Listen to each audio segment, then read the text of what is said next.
following podcast is intended for mature audiences. Listener discretion is advised. So, kids shouldn't be listening. Elton says fuck and shit a lot, sometimes fucking shit, but rarely does he advocate actually fucking shit. You get it, enjoy the show. Power, moral debasement, double dealing, and elephants. All of that and more coming up in this episode, so keep listening. Well, okay, wait, to be clear, no real elephants. Or more to the point, no real elephants were, that is to say, nothing morally debasing was done with. Though to be honest, I don't have any proof that there wasn't something morally debasing done regarding elephants. It's just that I'm not privy to anything, one way or the other on the matter, Though to be fair, maybe. Or not. Just don't go expecting, sex. Or worse with elephants. There will be no sex or worse with elephants of any kind. So if that's your thing, you could probably stop listening. Also, wow. Also, again, I have no evidence that there was or wasn't sex or worse with elephants among the very real people we'll be discussing in this podcast episode either. Just that it won't be talked about here. The sex with elephants. If it did or didn't happen, maybe, or not.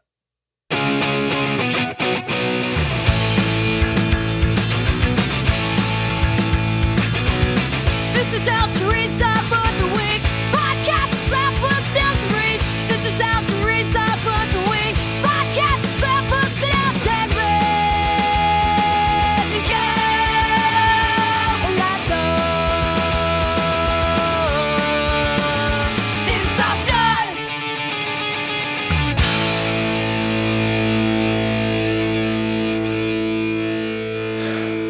Under the watchful eyes of Bob Stratos and Apollo, welcome to Elton Reads a Book a Week, the official podcast of my computer's hard drive. My name is Elton and I read a book a week. This time around, the book is called American Carnage, on the front lines of the Republican Civil War and the rise of President Trump, i.e. the longest podcast title of the year, or alternate title, How to Shrink Your Audience in the Span of One Podcast Episode. Well, to be fair, this was supposed to come out way before, but of course I fucked that up. Oh, fuck Elton. Politics! I fucking hate politics. Or I get viscerally upset to the point of uncontrolled urination when any critique I don't agree with is leveled at my particular side, Elton. Uncontrolled urination, man. I understand, up to yet stopping at the peeing. And I seriously wonder if there's someone out there right now that experiences that. If there is, please email me a story about a time that happened. I weirdly want to hear about it. Elton reads a book a week at gmail.com. That's the email address you're going to send that story to. And I will not laugh. I will not. Thanks in advance. As for this episode, well, relax. This is all about the well-sourced facts and principal sources that about what led up to Donald Trump's first election to president. Fuck, is that hard to say right now? His first time as president. Wow. According to the many articles and interviews with Tim Alberta, the author of this book, the book is rife with a very laborious adherence to facts regarding real events, meetings, etc. This book is very detailed, but almost entirely devoid of bias, really. I mean, very, very little bias. Seriously, there's an odd phrase now and again, but I mean, nothing beyond that. A quick note here, principal sources are sources that were directly involved with the events described, so the quotes in the book are from the actual people, which have been checked out by multiple other people. Like, for instance, say there was a meeting between two Republican senators and they discuss the best place to take a shit in a public park. Senator Jack McShittenstuff is quoted as saying, right there in the fountain, if there is one. Nothing quite like public dumping in a public fountain. While the other senator, Senator Ansel Turd Crapsman says, fountain? What are you talking about, noob? Everyone knows the best place to shit in a public park is on the merry-go-round. Alright? It's all about the flinging. So what Tim Alberta did was track down the two senators who recounted that story, I guess, in a meeting. And then Tim wrote down exactly what they said and asked them, is that what you said? And they said, yes, that's what I said. Then, when other people called those senators and asked if they told Tim that, they would confirm it because, they did. Get it? I knew you would. Now, bias, of course, means an inclination to favor or oppose a person, group, idea, or thing, often in an unfair, inaccurate, or prejudicial way. Biases can be innate or learned, and can be conscious or unconscious. This occurs in every manner of media about current, historical, and more. Despite an author's best efforts to mitigate it, it's the job of the writer to try and limit their own biases regarding the material.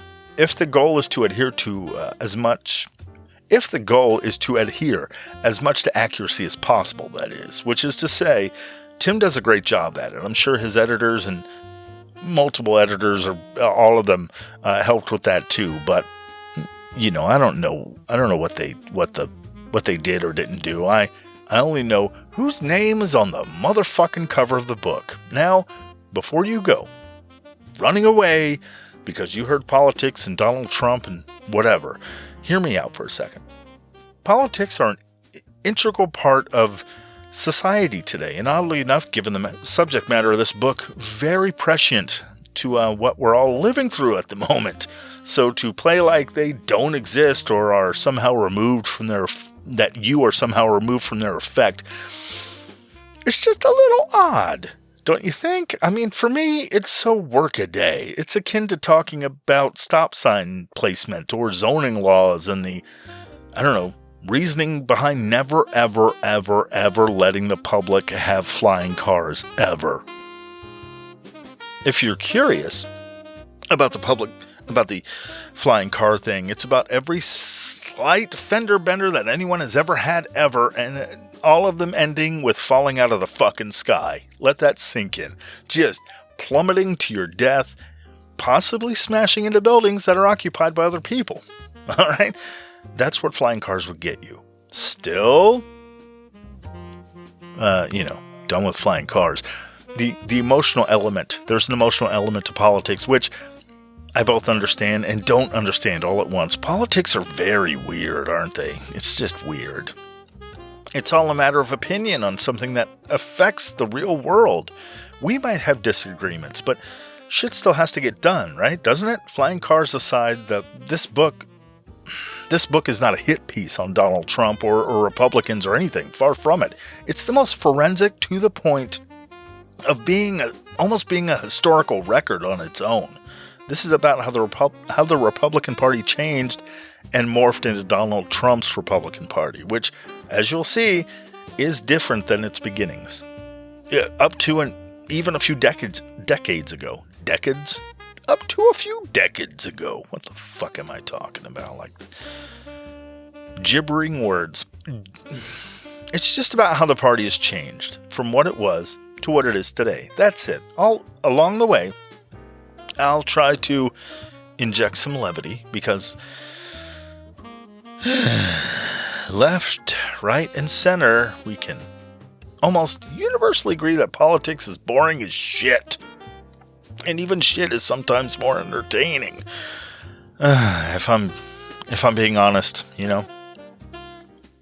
Sometimes a good shit is more entertaining. Still not convinced? Let's talk about the author first and see if you can spot his political bent from his life and past work. Tim Alberta, named one of the most respected young political reporters in Washington. D.C., not the state. And certainly not the man. Though hear me out. What if it was the man? And everyone has just been assuming Washington, D.C., or maybe the state. And holy fuck, reporters, plural, inside of Washington? And Washington has been dead for, over 200 years. That's one dry fella. You know what I'm saying? They needed a lot of lube, right? I mean, all those reporters. What are you doing right now? Huh? Right now? The podcast. Nope. Try again. Oh, right. Being weird. I'm being weird. Ding, ding, ding, ding. Elton, we talked about this, remember? But inside Washington? Elton, no. Come on. Elton, no. But no. But No. Come on, just no. Okay, fine. I'll try harder not to be weird. There we go. Good talk, bud. But okay. But I mean, what if, right? Those reporters were come on. No. Inside. No. But just leave it. inside Drop Washington. it. Elton. And no, Elton, you need to think. Do you want all those fancy paying ads and the sponsors and things on this podcast that pay you, money? Yeah, of course, but... Well, seriously, do you think the latest, I don't know, mattress in a box company or modular website builder site thing or Audible? Yeah, Audible. Do you think Audible is going to give you any kind of anything if in every episode you're talking about a bunch of reporters gangbanging George Washington's desiccated corpse? Yes, that. Yes. Okay. What? Why? Why would you just say it? I don't So, okay. So now I guess this time, right?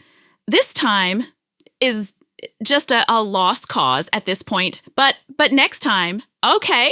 Next time you want to construct some little bit like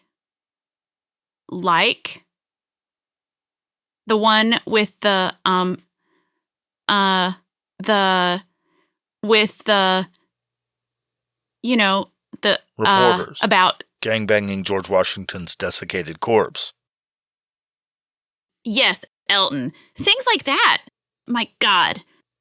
Do you mean the reporters gangbanging George? Oh, great. There it is again. You just said it again. Unprompted even. Just brilliant, really. Didn't need it twice, but there it is. Yes. The next time when you think about including something like that and you think it's a good idea, maybe think about all the ramifications and then don't include that thing. I think I see what you're saying. Yeah. All right. You're right. Thank you. All right. Okay. Moving on. Tim Alberta, in addition to being one of the most respected journalists inside of Washington, D.C. Good God. Why do I bother, really? Tim is an award-winning journalist, best-selling author, and staff writer for the Atlantic magazine, hailing from Brighton, Michigan. Brighton, which, although a small town, does hold many local businesses, its most popular being, and I shit you not, Major League Whiffle Ball, the world's most popular and followed wiffle ball league. It's like the universe is trying to tell me something, and that something is something about wiffle ball. Keep those messages coming, God / and/or universe / everything, whatever. I'll figure it all out. Or I'll wiffle ball trying. Tim attended Schoolcraft College, which according to the good folks at Wikipedia was established in 1961 and originally named Northwest Wayne County Community College. The name of the college was changed because of the length. Yep. on February 6th, February 6th, 1963, the college officially changed the name to Schoolcraft College after an American geologist, Henry Schoolcraft. The school's name, the school's name omits the word community, both to keep the name short and to avoid the assumption on the part of the public that the school is located in or associated with Schoolcraft County, which I get. I mean, Schoolcraft County, everyone knows that it's just a tree-lined puddle of piss, that whole place. Last I heard, it's the place they send death row inmates to get depressed and do themselves in, just to save money. Prison budget's tight this year, Governor. What are we gonna do? Send them over to Schoolcraft County and send them a care package with a bit of rope and a few bottles of benzos, and it'll all sort itself out. Know what I'm saying? Holy shit, Governor, you're fucked up. And also a fiscally conservative sociopath. You're fired. And thank you.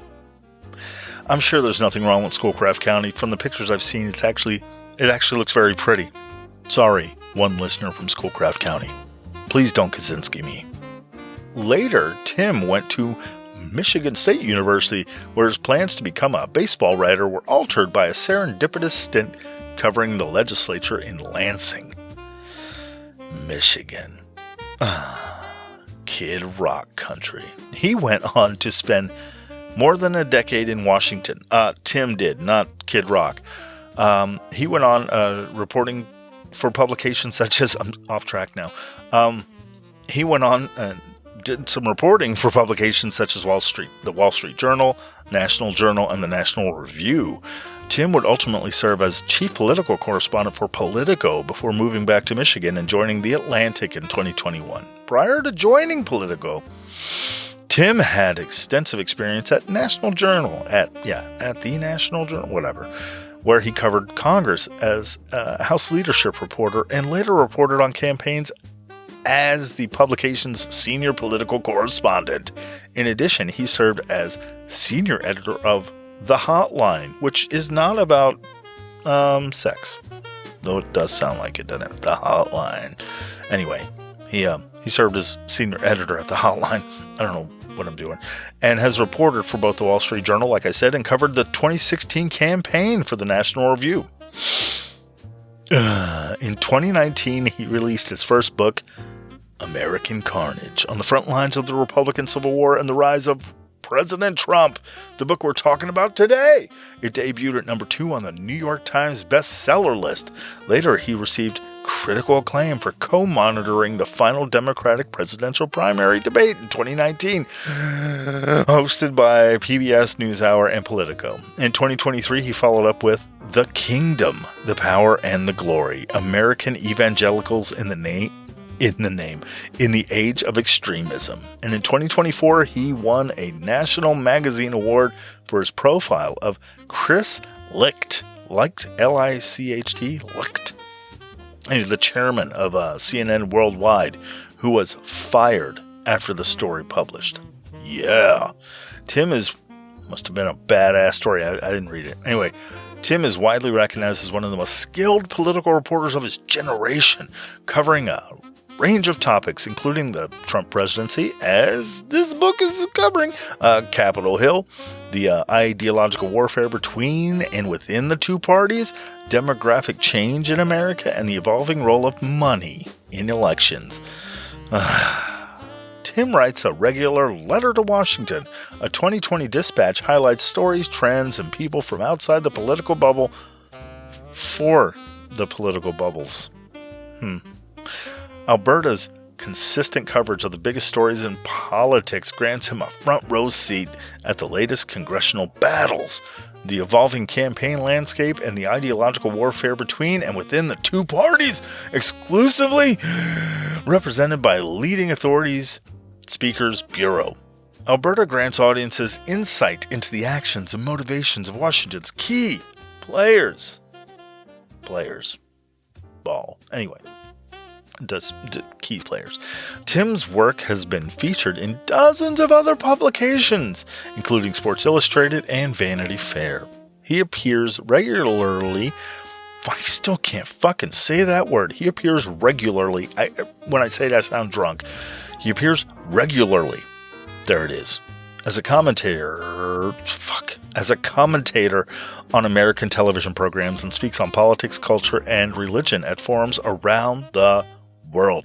He lives in his native Michigan with Kid Rock and his wife, 3 sons, and German Shepherd, and they all rap together all day long, including the German Shepherd.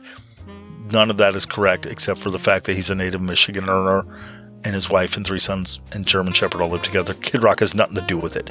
In 2019, his book, American Carnage, On the Front Lines of the Republican Civil War and the Rise of President Trump, like I said before, debuted at number 2. Number 2. Like a dump. It's like it, number 2. And it's not a turd. It's a really good book, actually. So American Carnage delivers a comprehensive, thought-provoking analysis on the last decade of political and ideological turmoil that gave rise to Trump's presidency.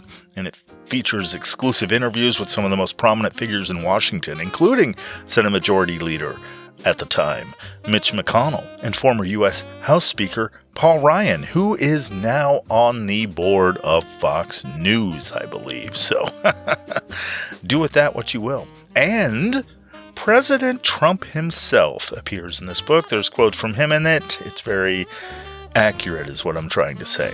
It offers a key insight into Trump's tactics and takeover of the Republican Party. With unmatched experience and access to the highest offices in D.C., Tim Alberta provides audiences a look at the inner workings of Washington in the context of, well, in the context of what is current as well as historical events as of a few years ago. Not now. It's a whole new thing now, isn't it? Okay. So now that we've established Mr. Alberta as a well-respected, well-researched, and a just the facts ma'am type of reporter and writer of political things, you get it. I'll turn this over to a person, kind of, who once said, quote, "Man is a politic creature."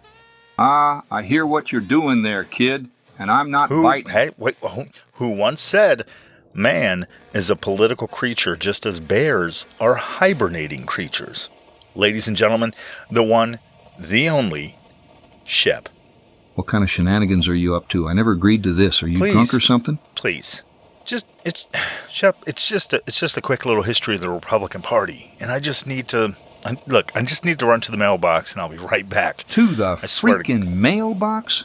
Yeah. You're making a mailbox run in the middle of a broadcast, first, it's not a kid? broadcast. It's a podcast. Just, please, just run through the history real fast, and I'll be right back, I swear. Run through the history of the Republican Party just like that, huh? What? I just have to what get is going on right now? My medication. My medication. That's in the mail? Yeah, that's how it's done nowadays, Shep. Just, please, help me out here, real quick. And why can't you get it after this Shep, recording you're doing? If I don't take it soon, it could be a bad thing. Oh, then I suppose I can help out this one time. Besides, this episode is bound to be divisive, and I need someone who once said, "Politics is the art of learning to live together." Oh, for Pete's sake, I said I'd help you, didn't I? Enough with the soft soaping. Go and get your air order delivered, pharmaceuticals or what have you. I'll do my best, but just don't go expecting any Peabodys or Pulitzers. Let's see here. Right, here we are.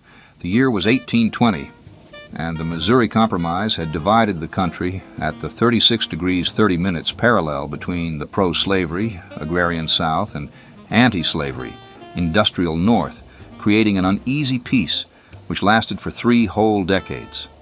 Following the publication of the Appeal of Independent Democrats in major newspapers, spontaneous demonstrations occurred.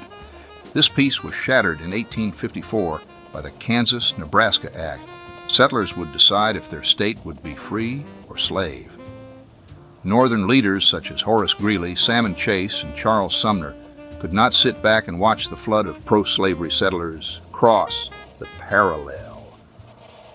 A new party was needed. On March 20th, 1854, around 50 concerned citizens gathered inside the little white schoolhouse in Ripon, Wisconsin, widely believed to be the birthplace of the Republican Party. These were people who wanted to form a new party, said Russell Blake, a history professor emeritus at nearby Ripon College. They were a combination of merchants, farmers, lawyers. It was a town that was only 4 or 5 years old. People had only recently moved here.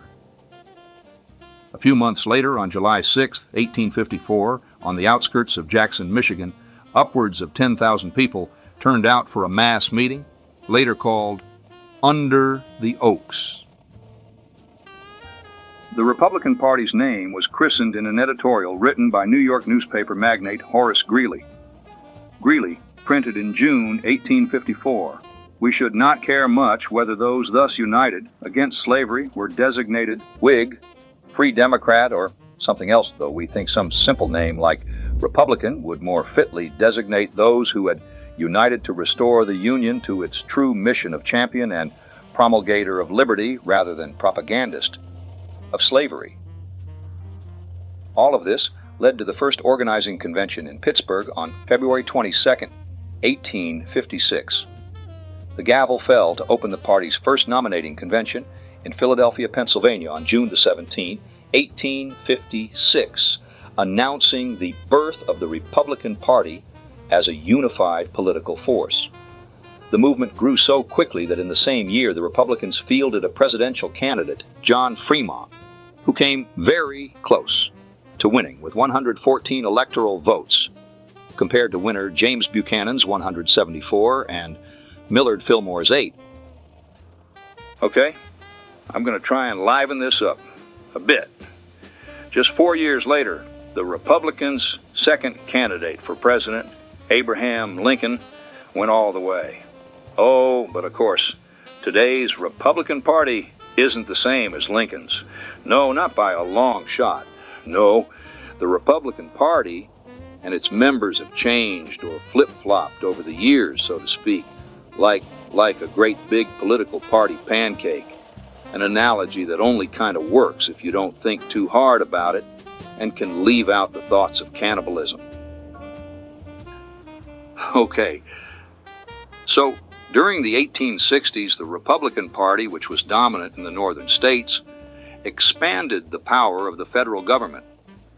This allowed for funding of projects such as the Transcontinental Railroad and the state university system. It also enabled the settlement of the West by homesteaders, the establishment of a national currency, and the implementation of protective tariffs. The Democratic Party, which was dominant in the South, opposed these measures. The French newspaper press even commented that the Republican doctrine at this time was the most liberal in its goals, but the most dictatorial in its means. After the U.S. beat the Confederate States like a rented mule in the Civil War... Whoa, shit! You probably shouldn't say that, Shep. Oh, gosh, I'm sorry. Beat them like a rented donkey. No, shit, no, stop, no. Well, what then, an ugly stepchild? Jeez, it just keeps getting worse. It's like you're backpedaling through a BDSM P. Diddy fever dream. Oh, what a Diddy through and BM... Just drop it. Move on, or I'll never know what monetization is like. Oh, okay. The U.S. beat the Confederacy like a red-headed... No, nobody. No. Please. Okay, fine. And that's it. They just defeated them. Defeated them. No colorful idioms. They just boring. Plain old defeated them. Gosh, oh my heck. I almost did eat again. Yeah, you did. Oh, just please. Let me put some distance between me and all the Diddy. Did you know that after the defeat, the Republicans, led by President Lincoln, passed laws to protect black Americans and make things more fair? These laws, like the Civil Rights Act of 1866, were a big deal, even though they didn't completely end slavery, which would have been better, obviously. But it was a different time, as the kids might say. As usual, the Democrats weren't too happy about the government getting more involved in stuff like that. Okay, so let's jump ahead to 1936. President Franklin Roosevelt, a Democrat, won re-election that year, and pretty easily, too. Why? Well, it was due to his New Deal programs. These were basically a bunch of reforms aimed at fixing the mess caused by the Great Depression. You know, the one that started with the big stock market crash in 1929 and ended with everybody practically starving to death. Yeah, things were really bad back then, but we got Charlie Chaplin and our gang, and it's Little Rascals. Boy, what fun little films they were, showing that in America there's nothing quite like mocking poor children for our national amusement. I guess the kids would call those different times, too. Oh, but wait, back to the New Deal, which did a lot of stuff. It regulated banks and stuff, created welfare programs to help people out, other programs for the arts, and still more that gave people jobs to build new infrastructure and more. Not to kick a dead horse or anything, but this was a big deal. And it's what made Roosevelt so popular. His opponent, Alf Landon, a Republican, wasn't into all this government intervention, and, well, he lost so big nobody even remembers his name anymore. So basically, sometime between the 1860s and 1936, things flipped, political party-wise. The Democrats went from being the party of small government and conservative policies to the big government party. And the Republicans, who used to be all about big government, started talking about limiting federal power. Crazy how things change, right? Even in politics, it seems like the grass is always greener on the other side, I guess. Only it seems like they're always just want to hop over the fence to kill it, rather than grow it or something. God bless their misguided sociopathic hearts. Hey, a quick fun fact here to end an already long-winded exposition, as it were. Here's how the parties got their famous mascots. You know, the Republicans and their elephant, and the Democrats and their donkey. Oddly enough, they were made by a maverick cartoonist named Thomas Nast. Some have suggested that the word nasty derives from the artist's surname, and while this is almost certainly not true, one glance at his cartoons might convince you that it is. Historians have asserted that Nast, who grew up in New York City in the 1840s and 50s, was ferociously bullied as a child. Indeed, the two themes that run through his career are his sneering disdain for bullies of all shapes and sizes, and his compassion for their victims. Third Term Panic, the 1874 cartoon, often credited with popularizing the elephant as a symbol for the Republican Party. In the months leading up to the midterms, the New York Herald, at the time backing several Democratic candidates, had spread the rumor that President Ulysses Grant, a Republican, was contemplating running for a third term in 1876. Not illegal in the days before the 22nd Amendment, but definitely frowned upon.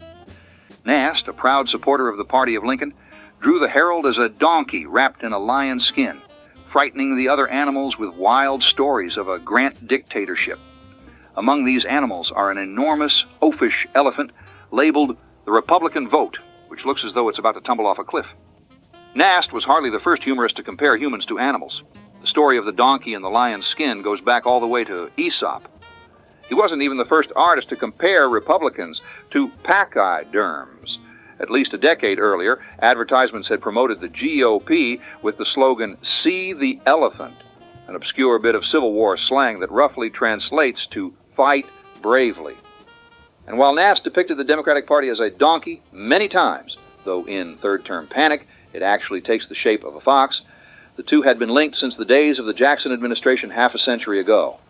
But it was Nast's insight to present American politics as one big, messy menagerie, a circus, much like the one Barnum and Bailey had debuted in New York 3 years earlier.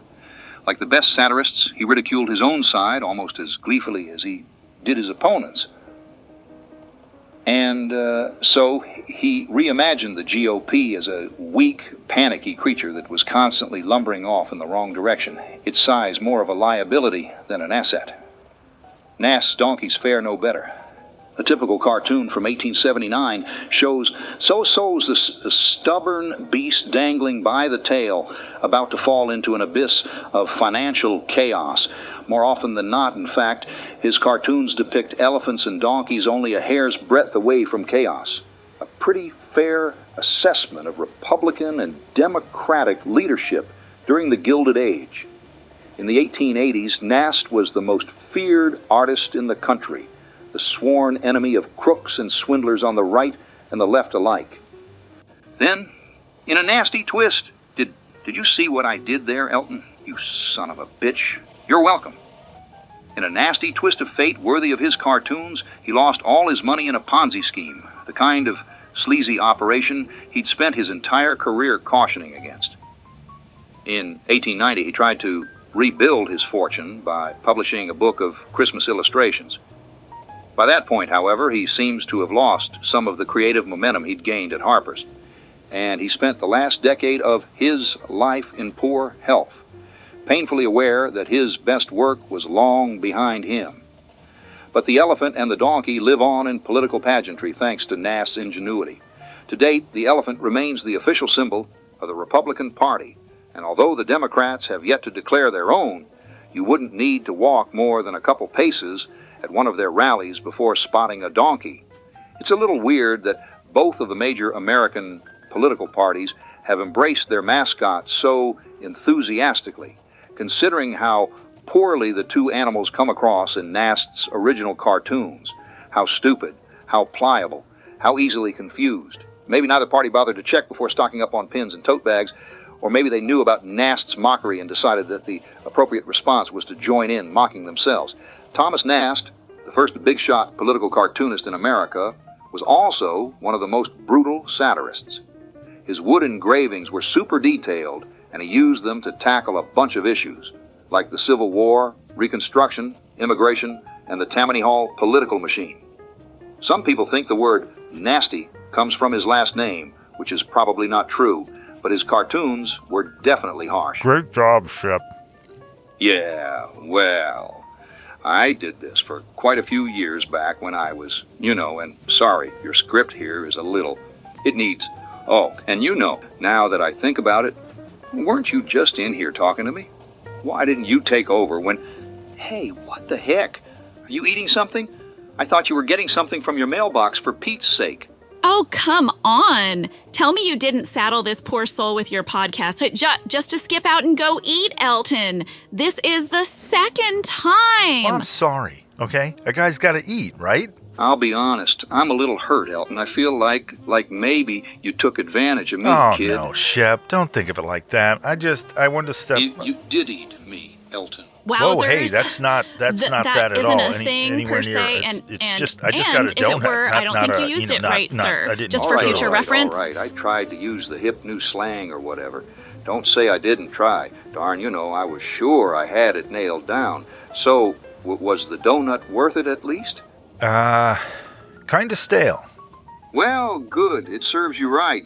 Of that I am certain, sir. I'll take it from here. On with the book, folks. Okay, so now that we've established what the Republican Party is and how it came to be, let's talk about the book and its very, very detailed depiction, both, of the rise of Donald Trump in the Republican Party and his subsequent takeover of it, shall we? It all starts in the year of our Lord, or their Lord, of our Lord, maybe. It all begins in 2008. During the 2008 Republican primaries, the anti-immigration mood signaled what the future would look like for the Republican Party. By 2008, the Republicans had been in the government business, for 10 years. They've been doing the government for 10 years. Doing it hard. The subprime mortgage crisis was in full swing, and the Iraq War had proven a disastrous and costly expedition. If you were a Republican facing the coming elections, things looked like ass for you. Total ass. And not sexy ass, but like a cottage cheese and flour combined, packed into like a pair of pantyhose kind of ass. Just, damn. What the fuck is that about? What was I? Oh, yeah. In the primary contest, Republicans expected the debates to center around two big issues: endless war abroad, check, and the financial crisis, another check. They didn't, by the way. When the various candidates began campaigning around in town halls and stadiums around the country, they found that the most heated topic was immigration. Xenophobia. Well, yes and no. In 2007, President George W. Bush had passed a comprehensive immigration reform plan that would have allowed millions of people without official residency the right to attain full citizenship. Yay!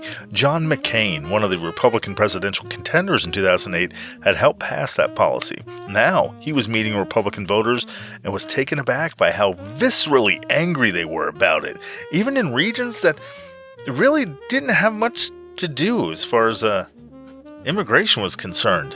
Very little immigration to those states. It remained a key issue, though. At one meeting, exasperated by yet another question about Mexican illegals endangering the local community, McCain snapped, quote, "Ma'am, you live in New Hampshire. What are you worried about? A bunch of angry French Canadians?" Unquote. To mainstream Republican politicians, the root of this pervasive fear was clear. Immigrants were scapegoats for the feelings of instability that deindustrialization and free market policies had brought to large swaths of the U.S. over the last 30 years.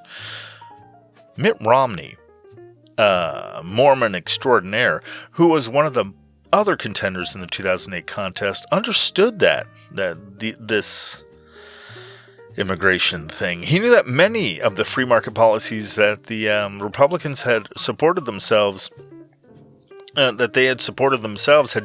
devastated industry and fragmented public services. Car and steel factories had closed down in the U.S. and cheaper imports were sought.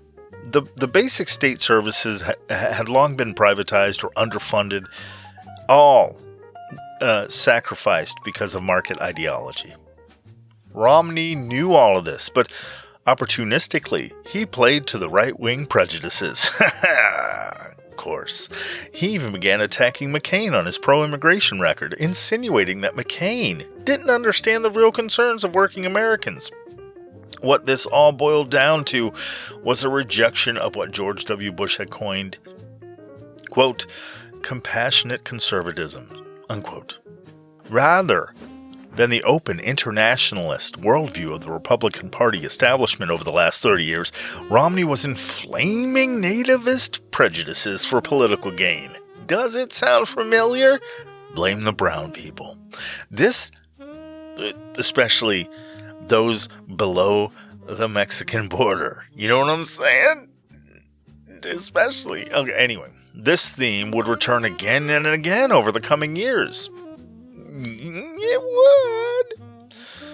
The Republican primaries that year, which as history would show would be choosing the candidate who would run against Barack Obama, were rife with the anti-immigration buzz that was becoming the expected hallmark of those darn Republicans. However, this time it was just a hint of what was in store for the future of the party.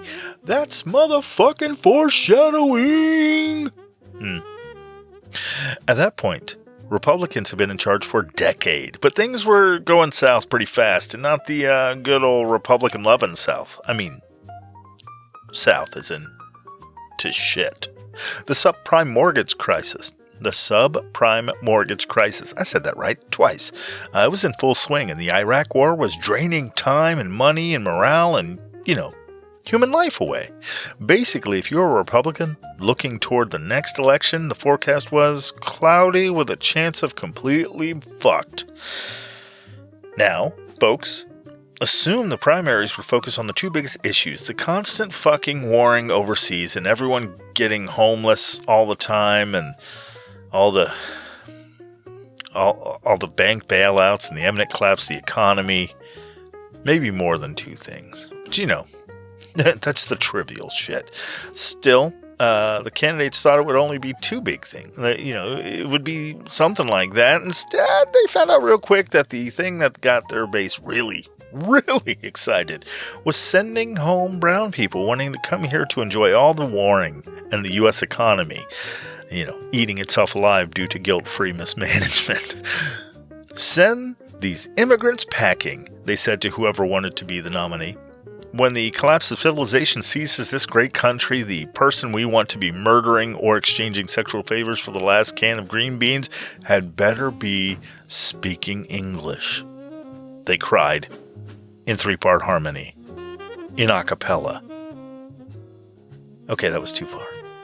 Just a year earlier, President George W. Bush had passed a big immigration reform package, one that aimed to give a path to citizenship to millions of undocumented folks. John McCain, one of the 2008 Republican frontrunners, had backed it. But now, as he made his way through the primaries, he was floored by how mad people were. I mean, as it would happen, the only thing worse than an illegal immigrant is one given a chance to be an American. Oh my golly, heck no.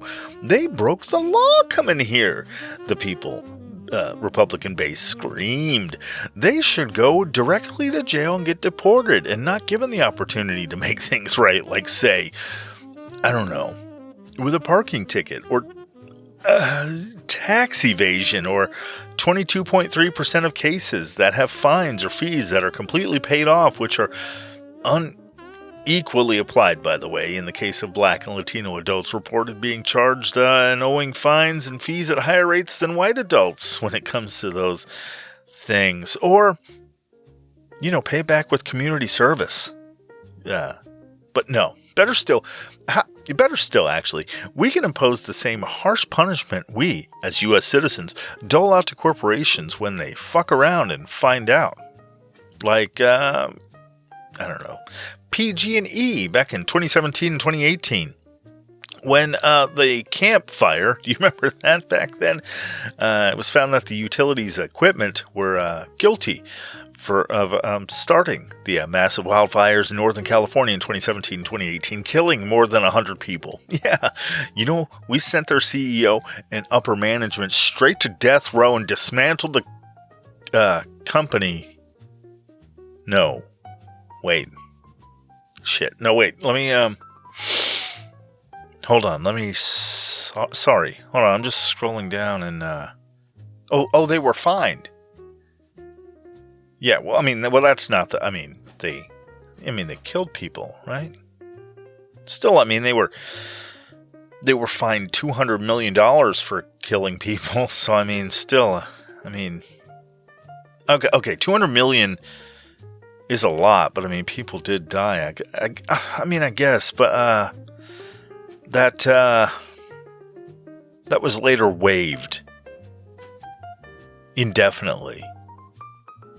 So yeah, they didn't even have to pay that, as it turns out. Actually, before any of that, they figured they were going to get sued to the tune of $30 billion in potential damages from lawsuits, you know, for all the homes they burnt to the ground.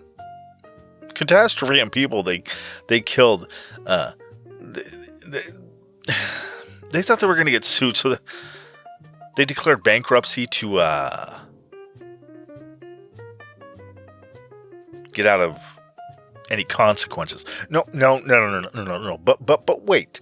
This state stepped in, and on behalf of the people, led by Governor Gavin Newsom, the California state government worked to assist PG&E, a convicted felon corporation who at the time was about to plead guilty to more crimes, in helping the company out of bankruptcy by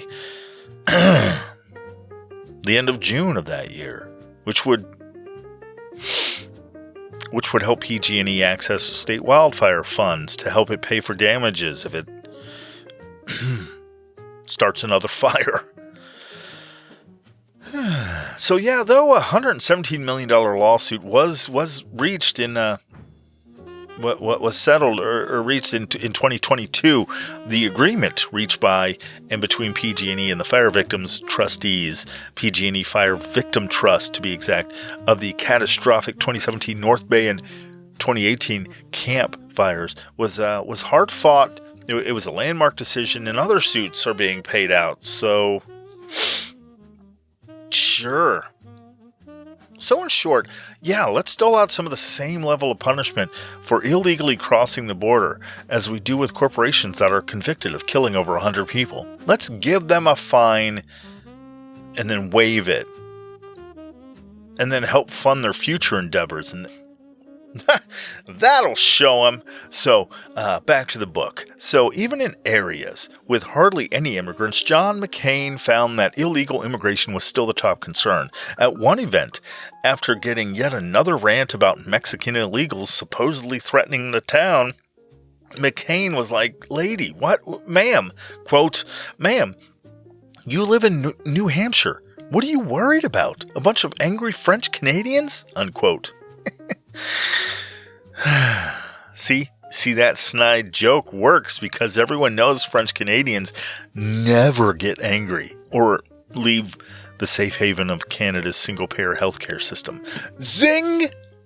To mainstream Republicans, the frustration around immigration was obviously rooted in something deeper. People were pissed by decades of job loss and just trust the market policies that had been outsourcing their jobs to chase profits.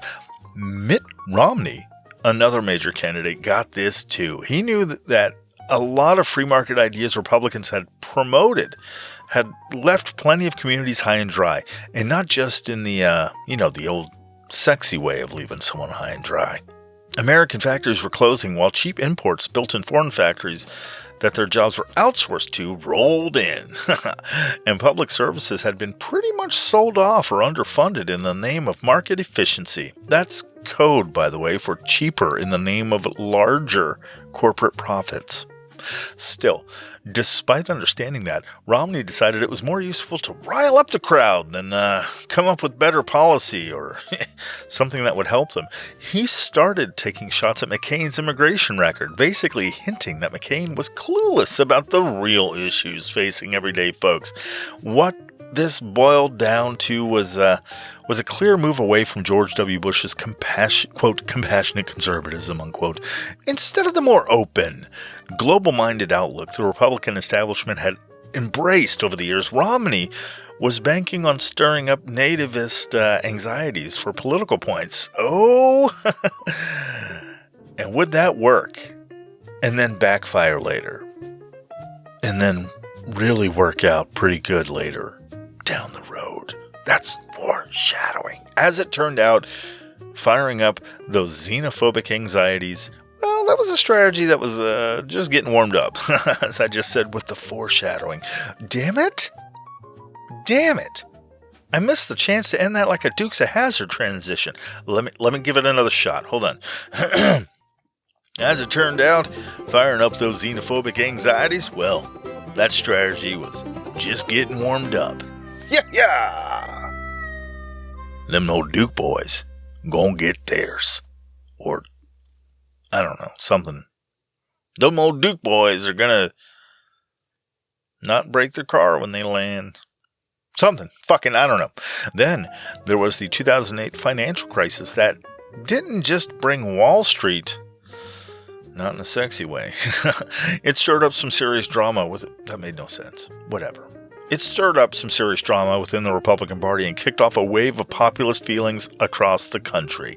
For those of you too far away from Google, populism is a range of political stances that emphasize the idea of the common people and often position this group in opposition to a perceived elite group. It is frequently associated with anti-establishment and anti-political sentiment.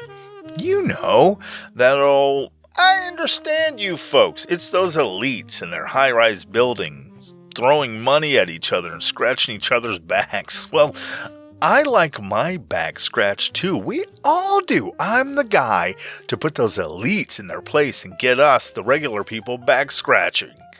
Back scratchers. For us. Instead of them. Who's with me? Or something like that. I was scratching my back when I thought of that. Full transparency. On September 15th, 2008, Lehman Brothers, a big investment bank, went tits up in one of the least sexy ways possible by filing for bankruptcy. This kicked off one of the shittiest times in America at the time. Who knew we were in for so much more shit? God damn it. Well, back then, that's when all the shits really hit the fans. All of them. All of the fans. Who would know though? Who would have thought that there would be so much more piles of shit into so many more fans in just about a little over 10 years later? Whatever. We're getting there. Then, as if by some domino cause and effect type of witchcraft sorcery back in 2008, the market, long upheld as bastions of capitalistic greatness and beyond criticism, started to tank worldwide. The crisis, which had been quietly bubbling all summer, finally boiled over and scalded everyone with its poverty soup. That got away from me. So, President George W. Bush, the younger, jumped in quickly with a plan to steady markets, but not everyone was on board. Libertarians in the party weren't thrilled about the idea of a government bailout. They wanted the market to crash, burn, and, hopefully, rebuild itself. Oh, bless their hearts. Perhaps it would build itself up with unicorns this time. Ayn Rand reading free market-fueled unicorns and leprechauns. Leprechauns riding them. You know, you get it. When Bush announced his plan to not do that, largely because of his reasonable doubts regarding the existence of unicorns, much less Ayn Rand reading ones, conservative Republicans like, spoilers, future Vice President Mike Pence and not future anything Jim Jordan were up in arms. To them, letting the government swoop in and fix the market was like giving your biggest enemy your playbook. The enemy, of course, being poor people not looking to become completely destitute. I'm not sure. Regardless, they began to wonder out loud if the Republican Party was even conservative anymore. I mean, if it could stomach a move like this, bailing out people and shit for fucking up. With Bush ready to take the big government route and bail out some corporate billionaires, shit. I meant too big to fail banks. Well, some Republicans started to feel a little, well, lost. They asked, what the fuck are we even doing right now, Daddy Bushy? What do we even stand for now? And by we, of course, I mean me, Daddy Bushy. Who am I? Do I exist? Do we? We? From me pee-pee? Yeah, that got away from me too. Wow. I don't know what the fuck I'm doing. But Bush didn't have time to coddle their identity crises, or the PPs and the wee-wees. He had other priorities. Rhyming. He had to make sure rich folks were taken care of. Fuck, no, shit. I mean, he had to make sure regular folks would be able to grab cash from ATMs, rather than sticking to some market ideology. But also, he had to make sure billionaires had time to weather the storm, you know? He had to make sure that happened before the regular folks thing. So he rolled out TARP, Troubled Asset Relief Protection, a $700 billion plan to bail out banks and investment firms. This stopped the crisis from spiraling out of control and gave a lot of time and money to those who mismanaged everything.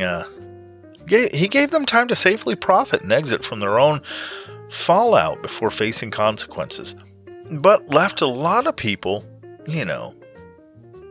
regular people, to lose jobs and homes and any hope for the future. A large group, known by Bush and the bailed out bankers who got a lot of the $700 billion. They're known as the Poors. Okay, TARP didn't go over smoothly with the Republican Party. It set off a rebellion against big government among Republicans of all stripes. The first time it went to Congress, Republicans rejected it, 133 to 65, before the threat of financial doom eventually scared the shit out of enough of them that they passed it. But even then, many were fuming that their precious free market principles had been trampled on. Quote, "If it's only the poors who will live out the consequences, the free markets must go on to crumble another day," they said to no one. In my own imagination. Meanwhile, outside of all the party bickering and hand-wringing, regular people had their own takeaway.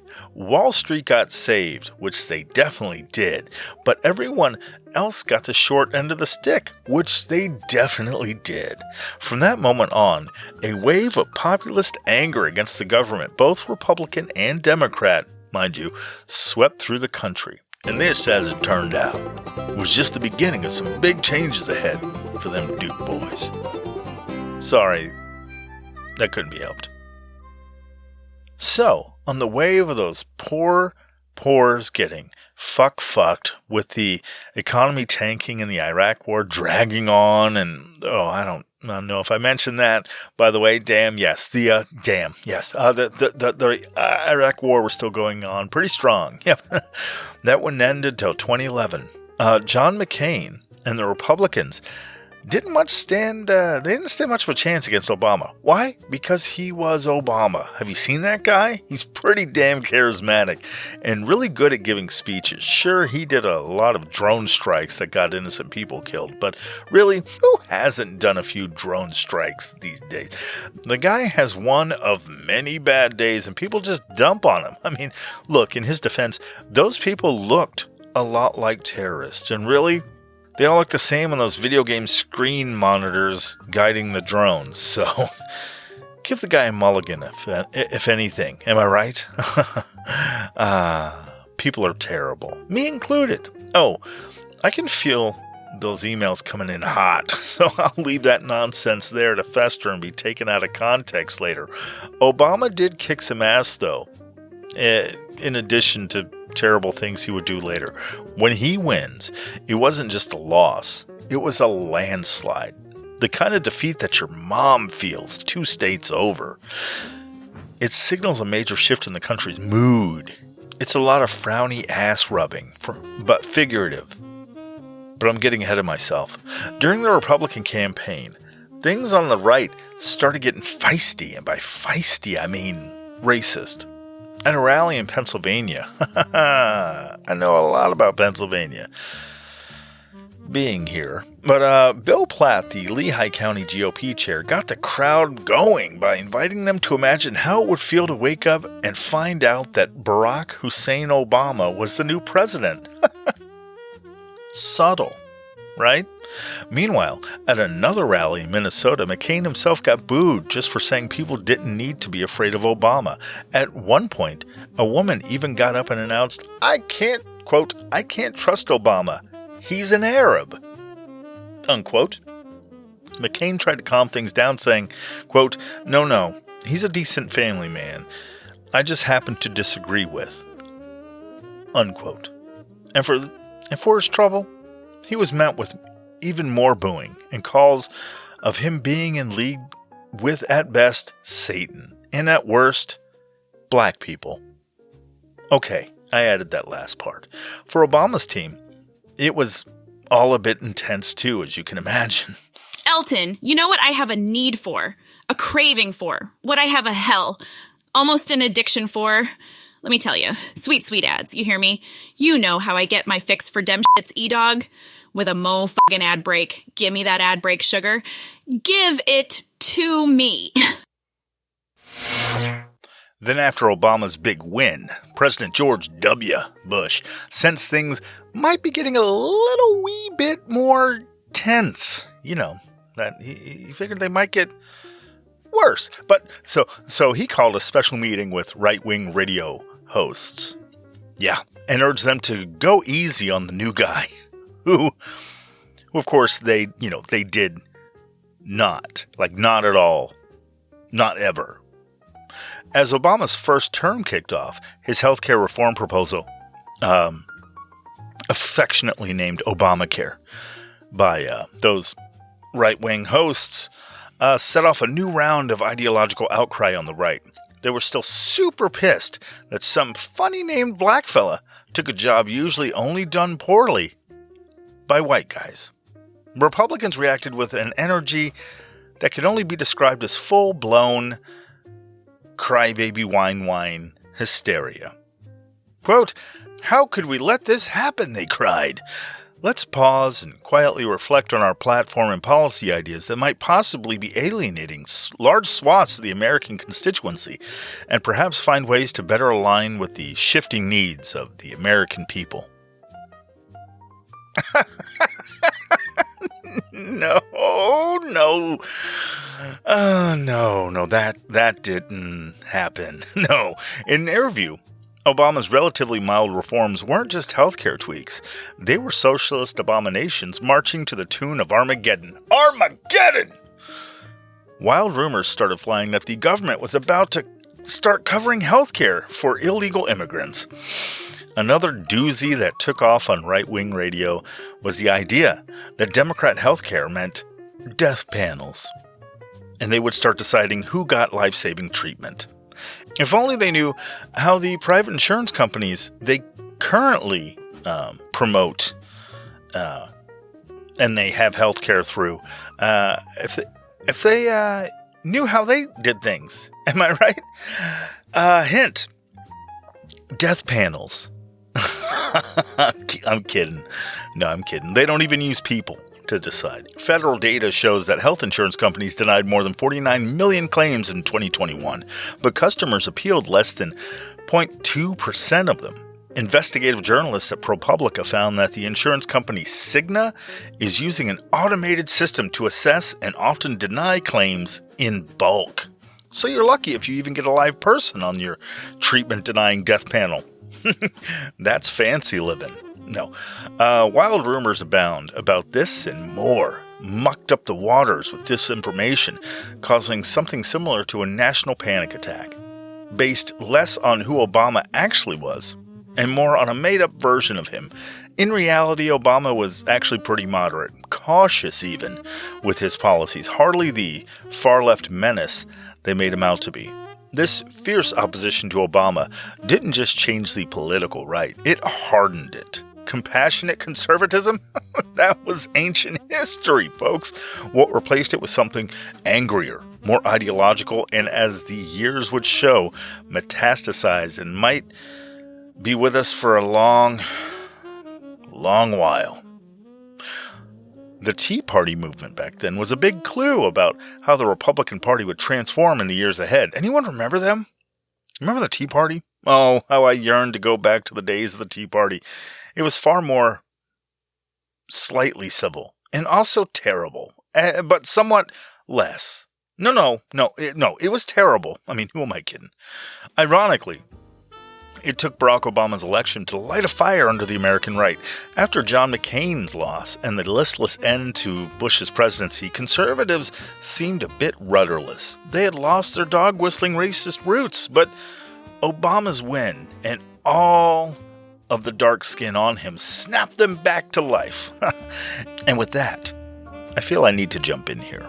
First, if you're of a certain political persuasion and you've made it this far, congrats, I commend you. Second, when on the many occasions I find myself discussing politics and the topic of racism comes up, which is often, given the lowbrow nature of political discourse these days, I find myself falling back on the timeless adage that not all Republicans are racist. But as it were, all racists seem to be comfortably Republican.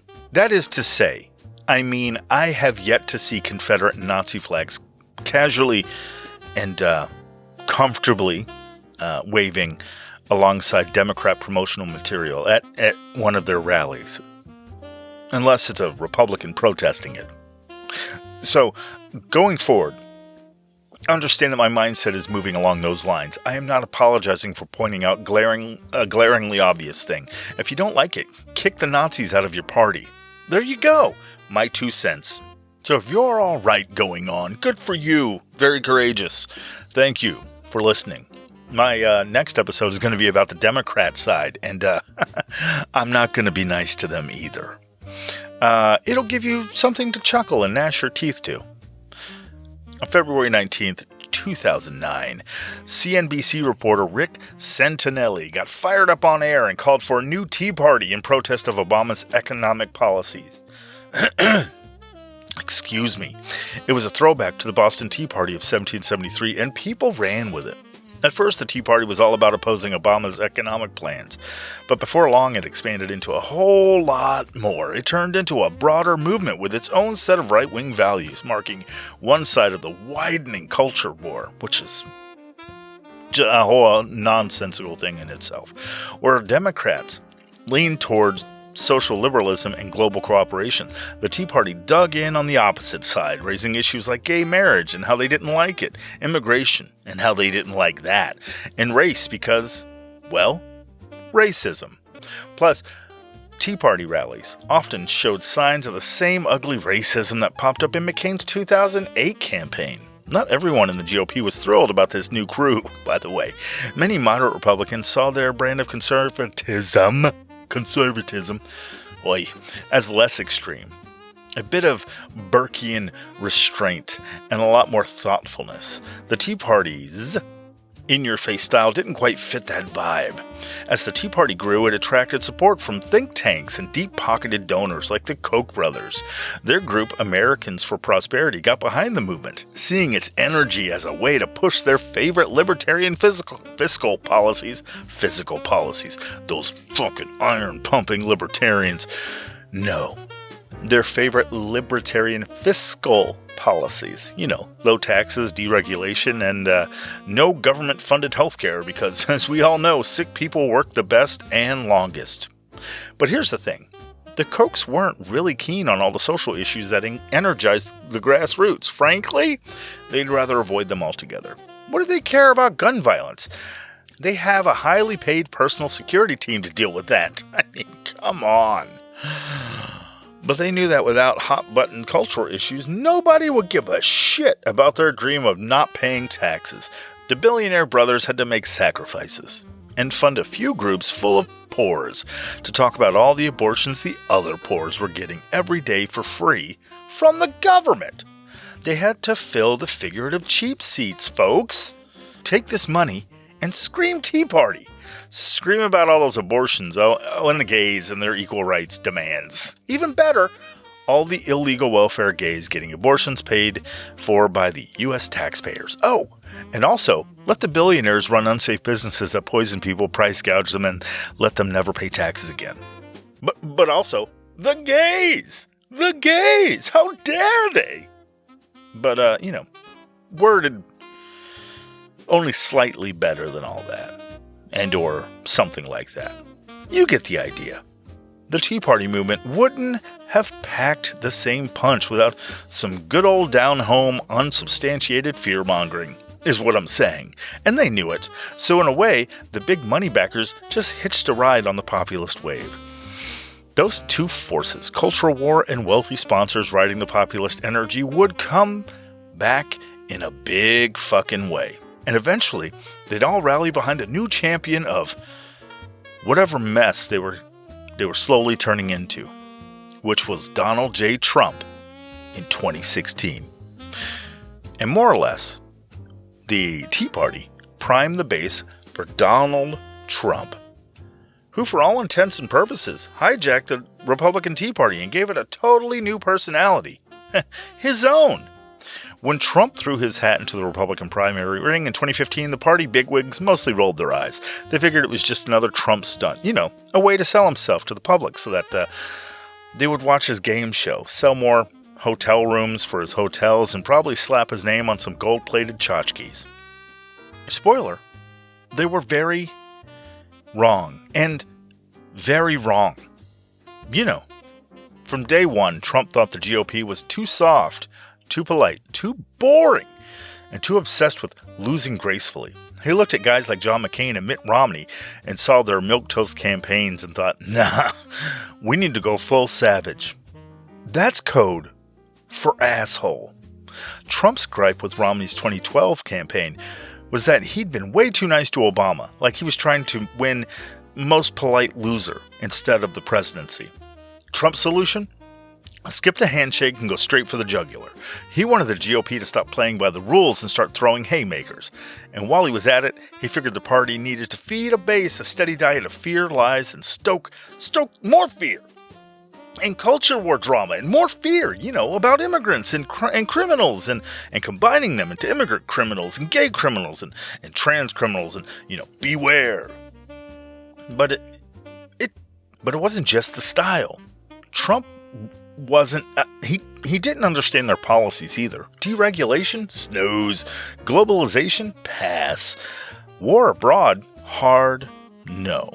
He wanted a platform that screamed America first, or more accurately, Trump first. Basically, he ripped a page out of the Tea Party's playbook, adding a splash more nationalism and a heapful more of racism, xenophobia, and sexism, and cranked that motherfucking volume to 11, which coincidentally is the highest and only volume. Make America Great Again became his catchphrase / battle cry, neatly packaging all that right-wing resentment into a 4-word time machine. Bonus, it looked great on cheap red baseball caps made in China. No small feat, I assure you. That ambiguous phrase held whatever wishful, thought-up, right-wing utopia its adopters wanted. It promised a return to the good old days, aka an imaginary 1950s utopia with steady jobs, white picket fences, and social norms straight out of a black and white sitcom. Emphasis on the white.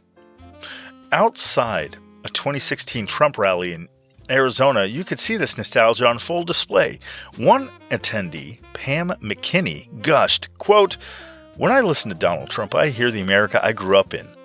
Translation: the one without so many naturally tan peoples that may or may not speak English with an accent, or not at all, wink wink.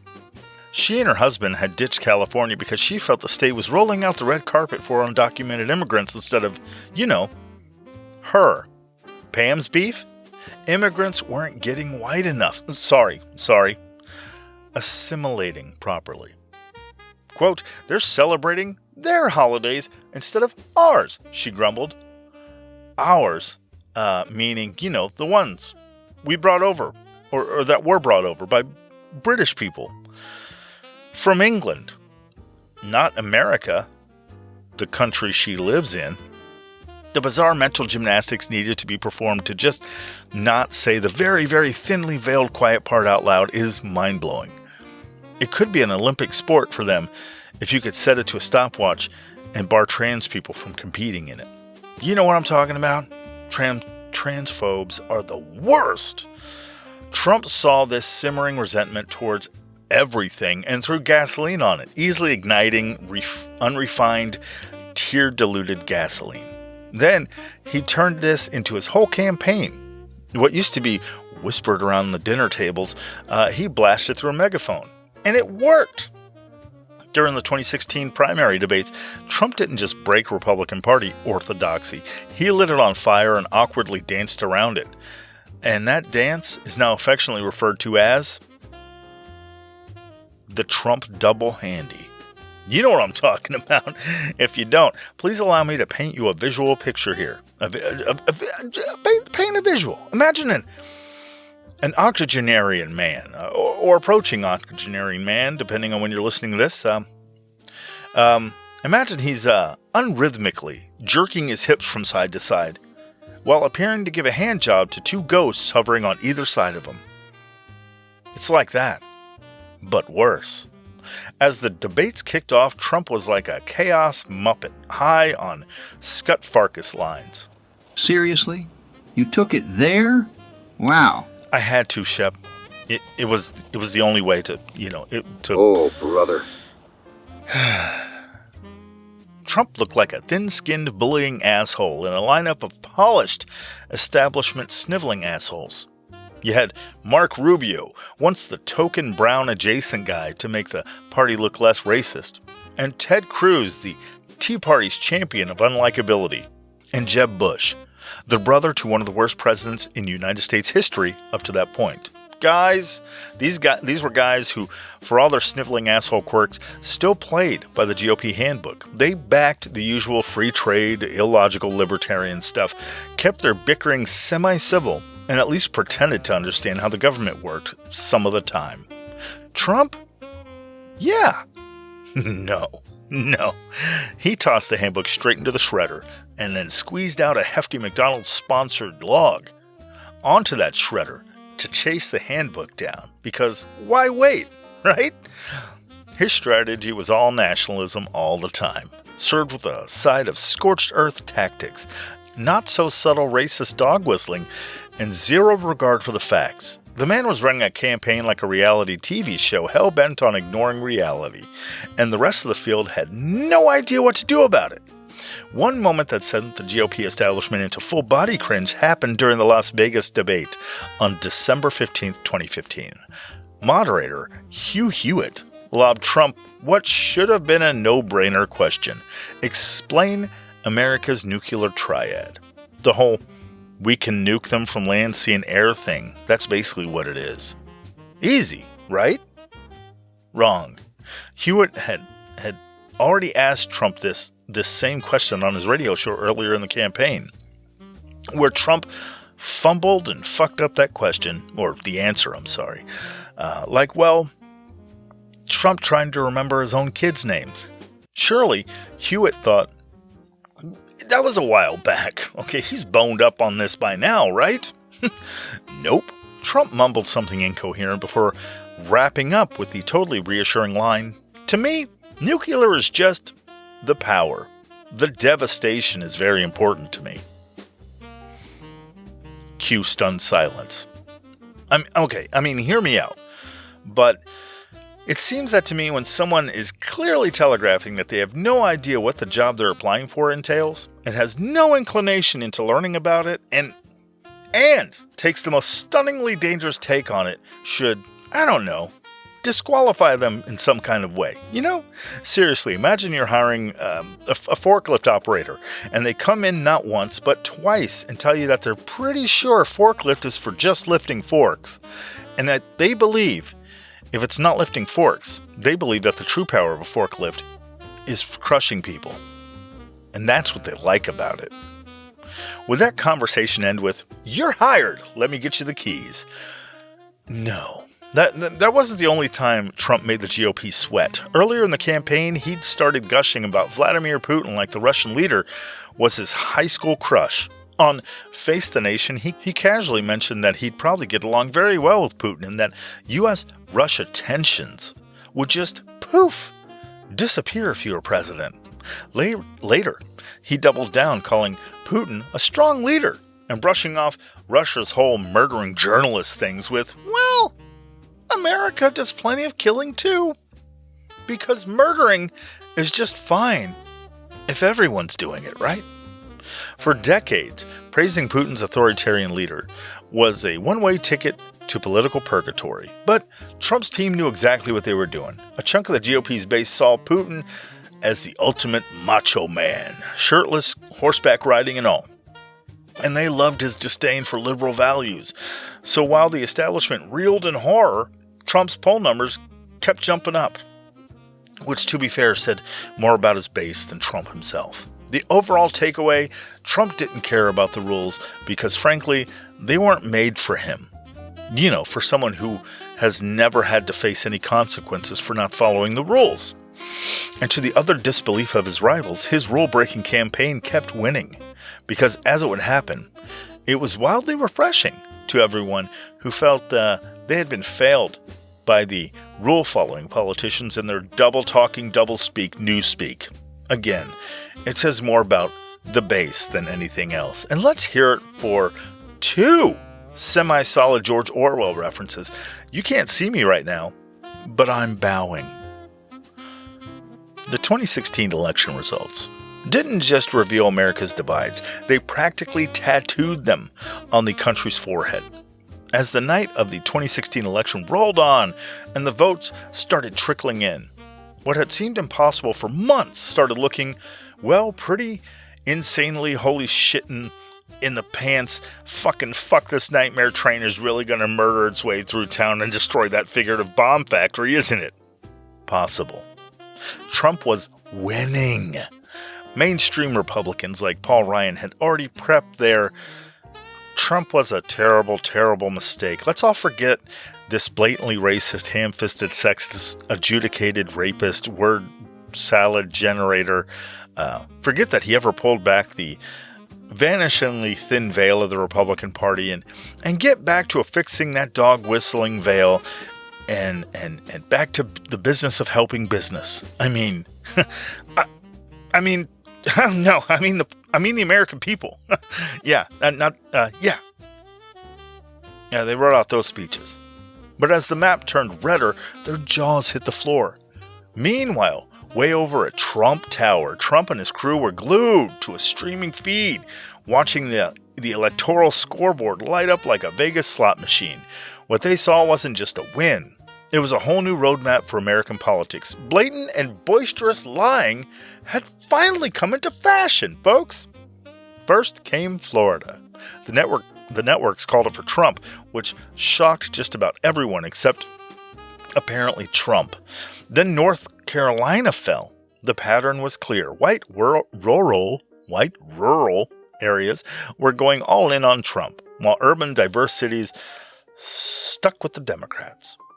But it didn't stop there. No. Trump then snagged Pennsylvania, Michigan, and Wisconsin, Rust Belt states where blue-collar workers, many of them white, said, "Hillary? A person with a vagina? Are you insane?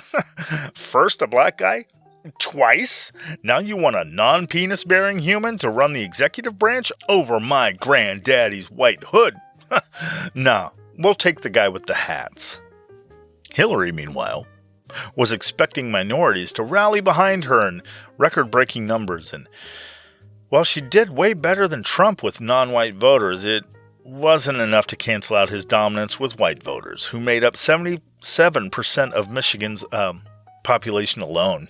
The math didn't add up for her, and as you'll hear in the next episode, she wasn't spending a lot of time trying to build those numbers up anyway. Fucking Democrats. But race wasn't the only divide on display, because equally crappy things were brewing in the US of A. Oh no. This was a cultural schism, too. David Wasserman from the Cook Political Report came up with a bizarre and interesting way to illustrate it. Cracker Barrel versus Whole Foods. That's right. America's new political battleground wasn't just red versus blue, it was chicken fried steak versus organic kale. Cracker Barrel counties, rural, less diverse, lower education levels, hit hard by deindustrialization, went overwhelmingly for Trump. These are the places people leave when the jobs dry up. Whole food counties, on the other hand, urban, educated, upscale, went for Clinton. These are the places people move to when they want to complain about rent prices and buy quinoa in bulk. Wasserman had been tracking this trend since the 1990s. Back in 1992, when Bill Clinton managed to snag 40% of Cracker Barrel counties and 60% of Whole Food ones. Fast forward to 2016, and Trump crushed with the 76% of the crackle. Why do I keep doing that? 76% of the Cracker Barrel vote, while Hillary limped away with just 22% of the Whole Foods crowd. The takeaway? America's divides were growing wider every election.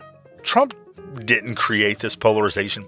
He just strapped a big old dildo-shaped rocket to it and hit blast off. You know, he hit fire, and it shot straight up America's ass. The culture war that had been simmering in America boiled over into a full-blown fuck-us-all disaster in Charlottesville. And it wasn't pretty. After Trump's election, the country's already fractured political scene somehow find a way to fucking break even more. Enter Steve Bannon, a man who looks drunk even when he's not. He was Trump's chief strategist and self-styled culture warrior. Bannon saw this mess as a holy crusade on one side. The liberal elites, who in his mind had let America slide into moral mushiness, whatever the fuck that is. And then on the other side was the white working class, whom he cast as the country's noble, put upon backbone. Subtlety? Never heard of her. Things came to a head less than a year into Trump's presidency in August 2017 in Charlottesville, Virginia. It all started with a statue because apparently in America, racist dudes set in bronze can spark a national meltdown. As they should. But whatever. The city council proposed removing a statue of Confederate General Robert E. Lee from a park they planned to rename Emancipation Park. Cue right-wing outrage. For many in Charlottesville, a city steeped in traitorous Confederate turncoats? I don't know. Whatever it is when you, go against the country traitors, whatever. Dickheads, losers. One of those. The city's steeped in that history and built on slavery. Lee's statue was more than a sculpture. It was a towering middle finger to progress.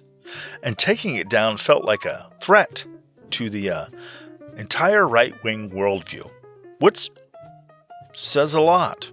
I mean, that's part of that thin veil I was talking about earlier.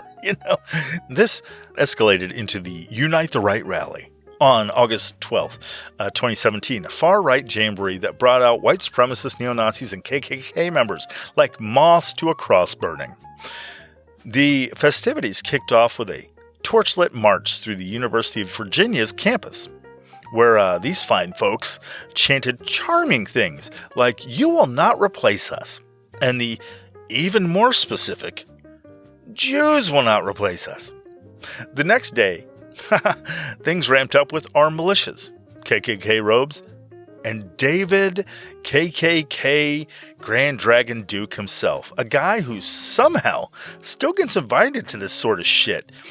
He was gushing over Trump and talking about taking our country back. On the other side were counter-protesters, a mix of interfaith leaders, college kids, locals, Black Lives Matter activists, and anti-fascists. Tensions were high, to say the least. And then came a tragedy. A neo-Nazi named James Alex Fields decided to turn his Dodge Challenger into a lawnmower and plowed into a crowd of counter-protesters. He injured 28 people and killed Heather Heyer, a 32-year-old woman who had come to stand against hate.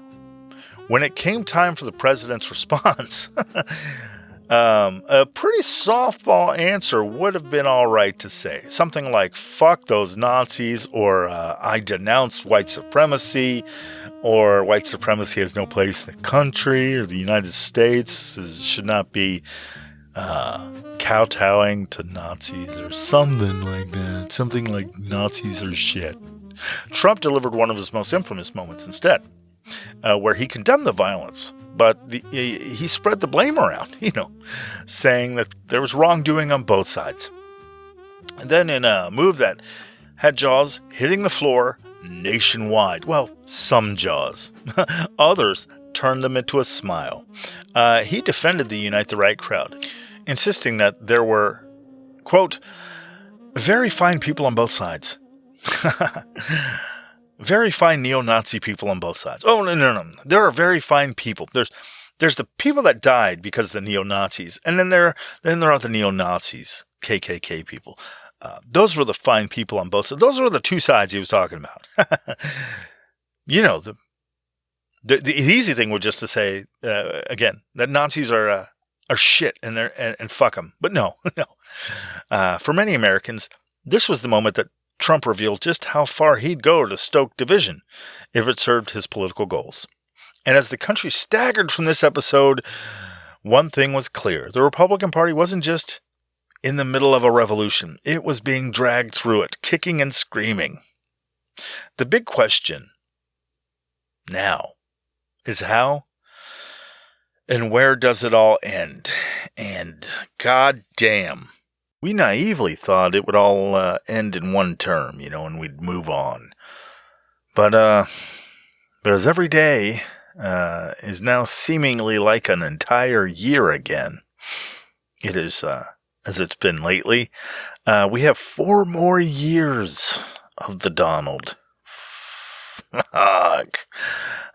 Good God. Now, as you've guessed, you've probably guessed by now, I'm no fan of Donald Trump. Full disclosure, when he won again, I seriously looked into moving to Uruguay. No, I'm not joking. I still might, once I'm flush with a few lottery wins and carried there by Jesus and the ghost of Frank Sinatra. I don't know why I need Jesus and Frank Sinatra to carry me there. All I need is the healing powers of Donald fucking Trump, apparently. But, I mean, what are we even doing anymore? Did we give up? Just chuck the United States under the bus or something?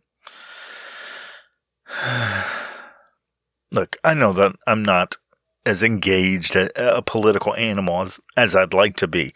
I mean, I try to pay attention, but I get lost in the nonsense of the everyday too. So my opinion is just another on the heap of all the other opinions. But for what it's worth, 4 things, okay? Just 4 things from me. The first thing, I've always thought that the United States, for all the lies it tells itself, the bluster and the overconfidence and all that, at its heart is a place that has always given itself the chance to do a little better than it did yesterday. I still think that at the core of everything, it's what both ideological bents are striving for. But I think one side is doing more for all Americans, or people in general, than the other. Of course, everyone who engages in politics thinks that their side is doing that, sure. Do I think one is trying its hardest to adhere to a fantasy built on corrosive ignorance and hatred and racism? Yes, I do. Yes, I do. The point is that sometimes things we don't like or want will happen. The key is to realize that that's what's happening and correct it, which leads to my second thing. Countries are akin to massive cruise ships filled with people that do not turn or adjust on a dime, They take time to turn one way or the other. So what looks like a future that is clearly mapped out and the path is laid out and you can see it go for miles. What it doesn't show is the myriad of things that will take us off that path or even have us divert down a different path or anything like that. It's not always that clear.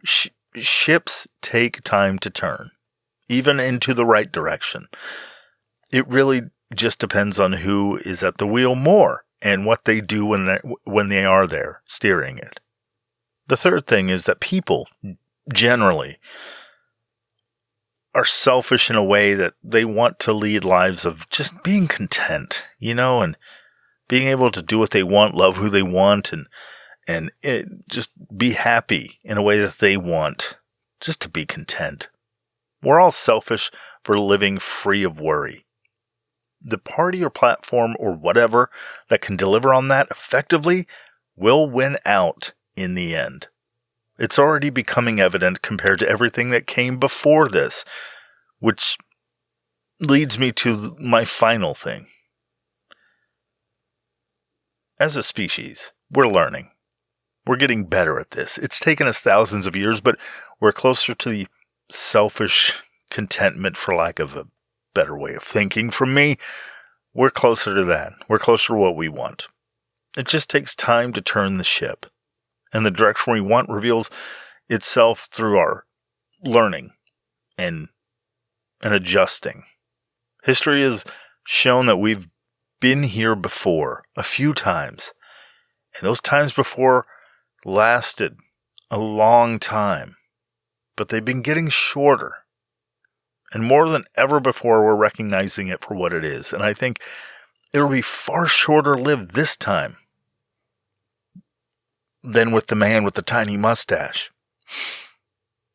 It's like we're building up a tolerance to an illness, or for the princess bride in all of us, a tolerance to iocane powder. For all the headway we make, we can't discount the idea of backsliding now and again. It's going to happen. It's part of the process of learning, making mistakes, and correcting them. That's what this is, and will be for the next 4 years. And the universe willing, we'll all get together and quash this dumb fucking shit before it ends in a pile of bodies and war crimes trials. But what the hell? What the hell do I know? I'm not a political pundit. I'm a lowly indie podcaster lost in a sea of millions of other indie podcasters doing podcast things. I'm just hoping all of this isn't as terrible as a lot of people are predicting it's going to be. Fingers crossed, huh? Unless, they figure out some bizarre reason to hate fingers. People, like people that don't like us would make us, would want us to lose our fingers because, they'll have some reason, I don't know, trans people want to get married while having abortions, while they're being awakened, or they're woke already or something. So fingers got to go, I don't know, maybe they use their fingers to diddle. God knows. Who the fuck knows? So fingers crossed that they let us keep our fingers, huh? Shit, that got away from me. So, get this, man. So after not even being in the episode just now, Elton wants me to introduce the When Life Gives You Lemon segment. Can you freaking believe that? Well, screw that, man. I'm protesting. Maybe he should think about a little more inclusion next time, and he won't catch a protest. You hear that, Brody-o? Yeah, maybe. Grease the squeaky wheel-o with a little mo. Lon. So, man, do I have a gift for rhyming? Or what? I should have been one of those wordy guys. You know the ones. The rhyming word guys. That write the rhymey words. Come on, you know what I mean. Damn it, the Shakespeares. I should have been a Shakespeare man. How cool would that have been? Quill pens and scrolls and stuff. Awesome. Wait. What was I doing? Oh, introducing Lemon's thing. That's right. So, without further ado, here's When Life Gives You Lemon. Staring down the blank white expanse of the page in front of me as it threatens me with the prospect of a very real, always looming destitution from the lack of production. Production, of course, meaning crudely reworded hack dick jokes involving overused formulaic structure and narratives. For your consideration, a priest walks into a bar with a small duck in the palm of his hand. He walks up to the bartender. The bartender looks at the priest, then the duck, then the priest, then the duck. Priest, duck, priest, duck, priest. Nothing is said. The tension palpable, the anxious bartender breaks the silence. "What's going on here, Padre?" he finally asks. To which the duck answers, "Oh, I hired him to keep my balls warm. I'll have a scotch and soda." Yeah, I know, I'm gonna be poor forever. God damn it. Thank you for listening to Elton Reads a Book a Week. If you like what I heard, if you like what you heard, you can do a few things for me if you'd like, starting with the money stuff. I have a Patreon that I'll link to in the description. I drop stuff there on occasion, and you can message me there directly and very quickly. I respond pretty immediately to subscribers. However, that may not be an option for yourself. If the tariff-driven inflation has sapped your wallet, you can follow the podcast on all the social medias and share it on those platforms as well. That always helps. Maybe throw it at a friend who who's easily offended and would really disagree with everything I've said, right? Huh? Because who doesn't like a little rage porn or bait or whatever? Not me. Certainly, I loves it.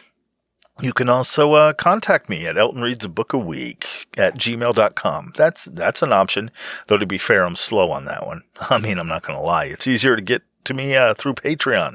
Seriously. I have so many balls in the air, it's hard for me to figure out which one to fondle at what time. So I tend to gravitate towards the balls that give me money. You know what I mean? That's where I'm at. Above all else, though, thank you for listening. I appreciate it highly. I really do. Thank you for listening. So until the next one, I ask only that you read a book this week. Start one. Finish one. Reading. Keep reading. Don't let the books die out, you know? Thank you again. Bye-bye. Bye-bye. Bye-bye. Bye-bye.